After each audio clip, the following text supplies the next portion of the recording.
Right now we'll get to work on the recipe. So the recipe starts with, we're going to start peel and core a couple of apples. And you know, people always ask what kind of apples. It's kind of whatever you have. If you have a Granny Smith, a tartar apple would be great. So we're just going to peel a couple apples. And I want to have about, we're going to make half the batch because this makes a big batch. So you want, I'm looking for 8 nice slices of apples.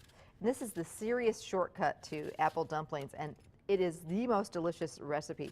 If you're starting to, and I'm starting to kind of put my Thanksgiving menu together, and I think a lot of us are, because ready or not, it's coming too. This is a nice alternative to, or something besides pumpkin pie. You know, you're probably going to do some sort of pumpkin pie, but there are some people that just aren't into pumpkin. And this is a really nice holiday or just a warm, comfy, cozy dessert that you can throw together in no time. So I'm going to do some nice apple slices. I don't want them too thin because we're going to wrap these in crescent roll dough. So about 2 apples. And if you're doubling the recipe and making a big batch, you'll have about 4. Next week, it's all about Thanksgiving. We are going to get you ready big time.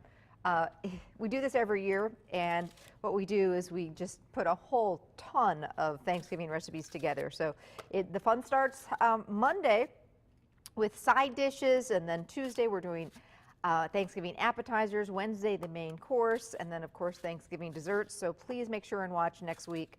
We've got some soup recipes, salad recipes, really fun hors d'oeuvre recipes. We're going to talk about how to brine a turkey and why that makes such a big difference, how to carve a turkey, some alternatives to turkey as far as the main course goes. Not everybody likes turkey, or maybe you want to do something different than turkey this year. So we're going to do some Cornish game hens. We just have really fun recipes planned for next week. So please, and decorating ideas. So please watch. I think you'll really enjoy it. Okay, let me just cut up this apple and we'll get to work on the rest of the sauce. Abby, we still don't have that picture yet? Okay. Oh, we do. Okay. All right. So while I'm chopping up this apple, here is Arlo. This is this morning. This is our new dog, Arlo.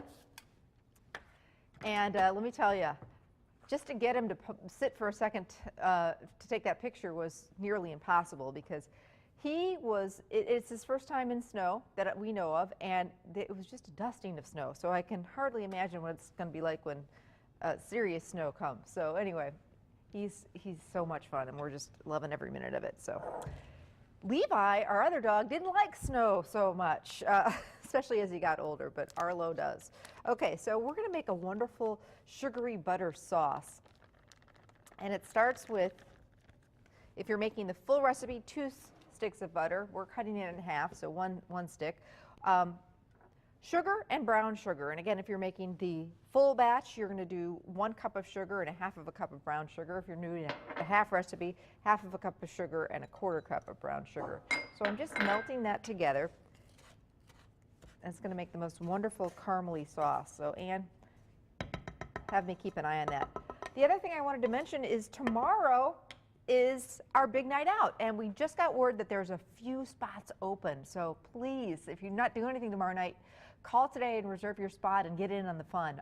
This is going to be one delicious evening.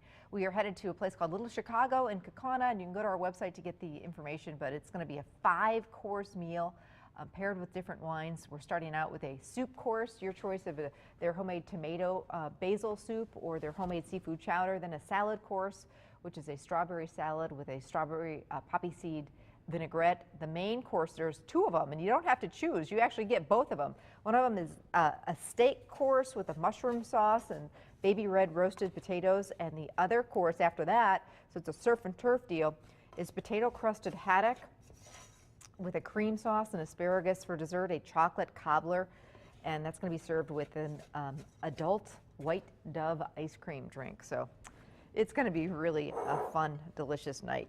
Okay, so we're going to take those apple slices while our sauce is doing its thing, and we're just going to toss a little cinnamon over the apples. This is going to make your house smell amazing. This is a really nice kid-friendly dessert. We'll also throw a little bit of cinnamon into our sauce over here. All right, so time to spray our baking dish, and we are adding a little bit of vanilla too. So butter, brown sugar, white sugar, vanilla, and a pinch of cinnamon. We're just going to let this cook for a little bit. What's not to love so far, right? Okay. So now, here's the shortcut to this. I'm going to spray a casserole dish with baking spray. And we're going to take crescent rolls, and they are going to act as our dumplings. This is one of those desserts that is a must serve warm out of the oven. You could prep the apples and the crescent rolls and have the sauce all made, but you really don't want to put it together until right before baking. So I love using these crescent rolls in different recipes, desserts and savory items, because it's just a great shortcut.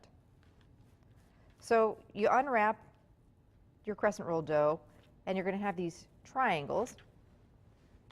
And you basically take your apple, roll it up in a crescent roll, and just pretty, pretty, pretty.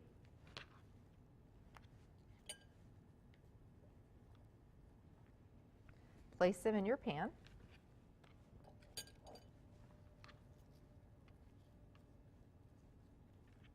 Really easy to do. Kids can even help with this. This is just that perfect, comfy, cozy when it gets winter and chilly, that kind of dessert.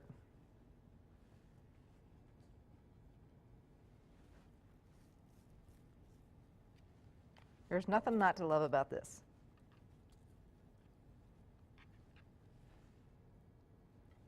And it looks really pretty too.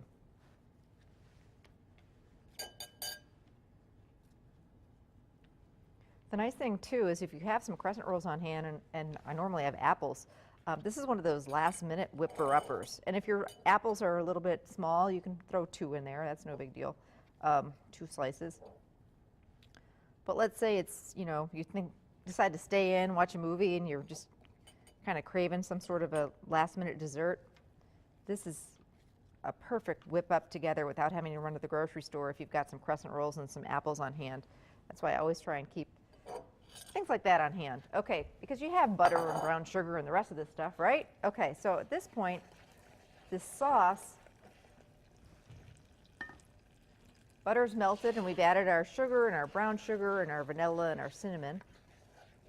So we're going to take this sauce and pour it over the dumplings.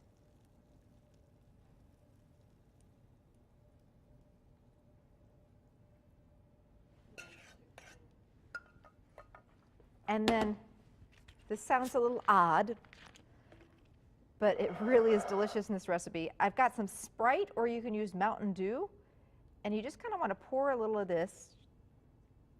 The recipe calls for one of those mini cans, so maybe about 1/2 cup, right around the outside edges of the dumplings.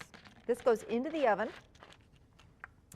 bakes at 350 for approximately 30 to 40 minutes. Let's check these out. Your house is going to be smelling wonderful. Oh my gosh. And these look fantastic. The crescent rolls kind of puff up, get nice and golden. And talk about a shortcut to apple dumplings. The way that you got to serve this warm out of the oven with a little bit of vanilla ice cream, and talk about a killer, easy breezy, fast and fabulous dessert. This is it. Yeah, this one is a winner. And you can get the recipe, by the way, on our website. You need to make these, the easiest ever but delicious apple dumplings. Coming up, some more fast and fabulous shortcuts to making homemade soup, plus the easiest ever beer bread recipe, and we're making spiced nuts and a wonderful salad. So don't go anywhere. We'll be back.